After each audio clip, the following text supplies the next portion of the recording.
and she will be evaluating Matthew James.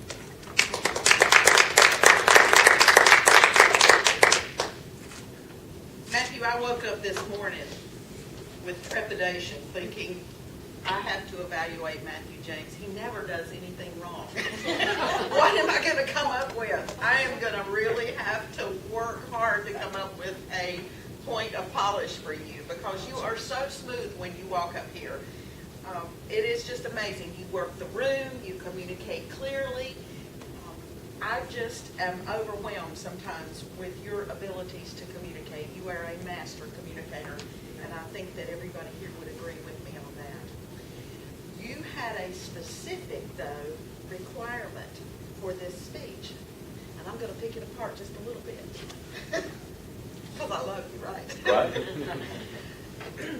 And one of the things that was really important was for you to follow a four-step process. And I found a couple of things missing in that four-step process. For instance, one of the questions was, did the speaker adequately explain the nature and scope of the change, and how could the speaker improve?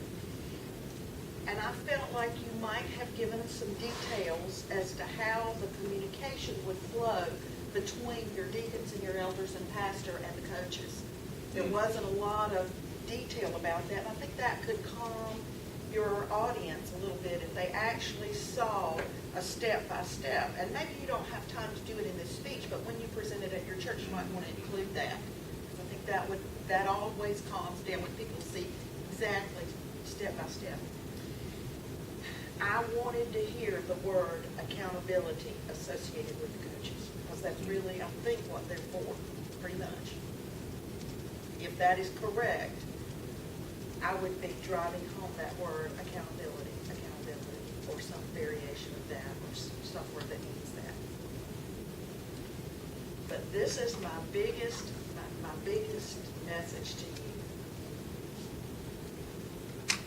is if you're going to convince me that I need to do something, you have to reach me down deep in my gut and make me feel the need for change.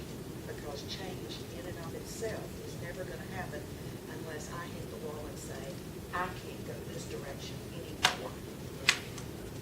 If you want me to buy chocolate, you've got to make my mouth water for the chocolate. And I think that you had a perfect example, but it was kind of buried in the middle. And that example was, you come to me with a great idea, and it sits on my desk, and days turn into weeks, and weeks turn into months. I think you could have started with that, and you would have gotten their attention immediately.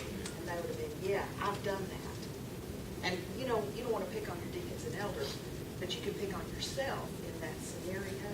Just say, I have a need for this to change. And I really believe you can deliver that, and it's going to make your congregation and your leadership just walk down that